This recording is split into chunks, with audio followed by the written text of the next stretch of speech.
किसी ने बड़े कमाल की बात कही है, हर चीज का समय तय है, जगह तय है। आप कहीं पर पहुंचते नहीं, पहुंचाए जाते हैं, क्योंकि उसी में भगवान की इच्छा और मर्जी छिपी होती है। तो फ्रेंड्स, मैं शुभम करते हैं दोस्तों एक छोटी सी नई कहानी की शुरुआत। तो आज जन्माष्टमी, पहले तो आपको हैप्पी जन्माष्टमी दोस्तों। तो फ्रेंड्स, एक बार कृष्ण जी होते हैं अपने महल में पहुंचते हैं, और जब वो महल में पहुंचते हैं तो नारद जी वहाँ पे पहले ही होते हैं। तो नारद जी रुक्मिणी से बोलते हैं कि कृष्ण जी सबसे ज़्यादा प्रेम जो है ना वो गोपियों से करते हैं। तो ये बात सुनकर रुक्मिणी जी गुस्सा हो जाती हैं, और गुस्सा होने के बाद में वो एक महल होता है, महल पहले का जो पुराने महल हुआ करते थे, उसमें एक जो बंदा कोई गुस्सा हो जाता था ना उस कक्ष में चला जाता, उसका नाम मुझे याद नहीं है यार। तो उस अपने रूम में चली जाती है, अपने रूम में चली जाती हैं वो। तो रूम में जाने के बाद में नारद जी चुगलखोर तो थे ही, इसकी बात उससे कहना, उसकी बात उससे कहना, लेकिन दिल के साथ थे। तो नारद जी ने जाके ये बात कृष्ण जी को बताई कि कृष्ण जी रुक्मिणी जी गुस्सा हो गई हैं। तो नारद जी कृष्ण जी बोले क्यों, कि ऐसी है, मैंने बोला था रुक्मिणी जी से कि कृष्ण जी सबसे ज्यादा प्रेम गोपियों से करते हैं। तो कृष्ण जी ने सोचा कि आज ये बात साफ करनी ही पड़ेगी कि मैं रुक्मिणी से ज्यादा या फिर हर किसी से ज्यादा मैं अपने भक्त और गोपियों से ही सबसे ज्यादा प्रेम क्यों करता हूँ। तो दोस्तों, जैसे ही कृष्ण जी रुक्मिणी के रूम की तरफ बढ़ने की कोशिश की और उन्होंने बहाना बनाया मेरे सिर में दर्द होने लग गया। वो भगवान तो थे ही, तो उनके सिर में दर्द होने लग गया। तो उन्होंने नारद से कहा कि नारद जी मेरे सिर में दर्द हो रहा है, किसी को बुलाओ, मुझे दवाई दिलवाओ। तो उन्होंने वैद्य बुलाए। तो वैद्य जी आए, दवाई से आराम नहीं मिला, उन्होंने दवाई दी, दवाई से आराम नहीं मिला। और फिर भी कृष्ण जी बोले नारद से, नारद जी मुझे अभी भी मेरे सिर में दर्द बहुत तेज हो रहा है, बहुत पीड़ा हो रही है मुझे, मेरे सिर का दर्द बंद नहीं हो रहा। नारद जी गए, फिर एक और वैद्य थे उनको लेके आए, उनसे दवाई दिलवाई, लेकिन फिर भी कृष्ण जी सही नहीं हुए। तो नारद जी ने कहा कृष्ण जी एक चीज बता, आप प्रभु एक चीज आप बताओ, आप तो इस सृष्टि के रचयिता हैं और आपको तो हर चीज का पता है, तो आप ही बता दो कि आपके सिर का दर्द कैसे सही होगा, जो आप बोलोगे वही मैं करूंगा।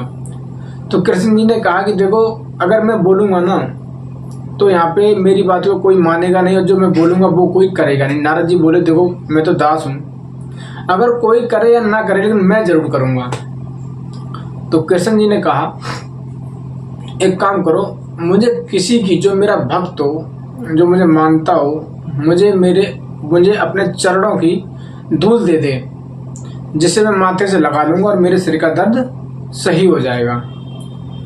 तो नारद जी ने कहा हे प्रभु, ऐसी बात मत करो, अगर आप ऐसा बोलोगे तो मेरे को तो नरक में जाना पड़ेगा। तो नारद जी ने चरणों की धूल देने से मना कर दिया। उसके बाद में रुक्मिणी जी से कहा, नारद जी ने कहा रुक्मिणी जी से, रुक्मिणी जी आप दे सकती हो, आप ही दे दो।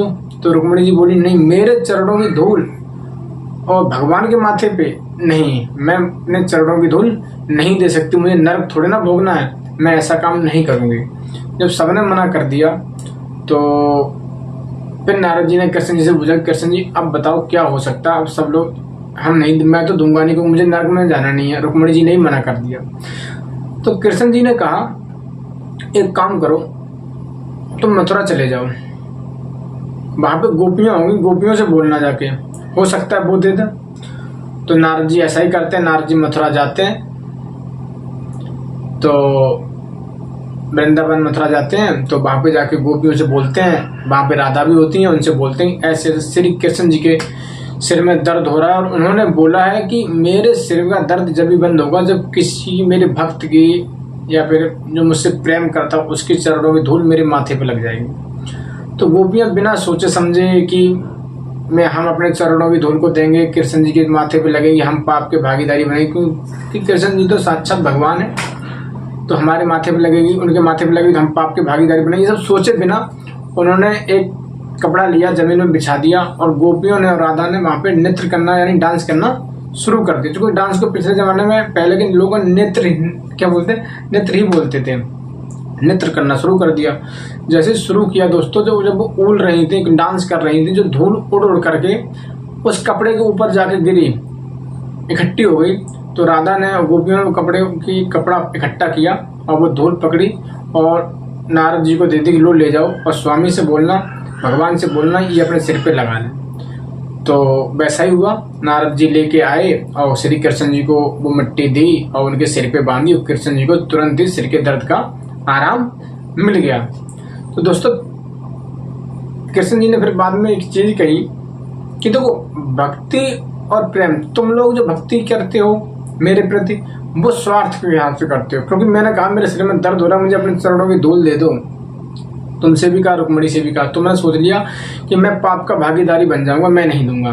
और वहीं पे मैं गोपियों से ही सबसे ज्यादा प्रेम किस लिए करता हूँ, मैं इसीलिए करता हूँ गोपियों से सबसे ज्यादा प्रेम, क्योंकि गोपियों ने बिना सोचे समझे कि हम पाप के भागीदारी बनेंगे या फिर हमें इसका दंड मिलेगा, हमें नरक भोगना पड़ेगा, ये सोचे समझे निस्वार्थ उन्होंने धूल ली और आपको दे दी।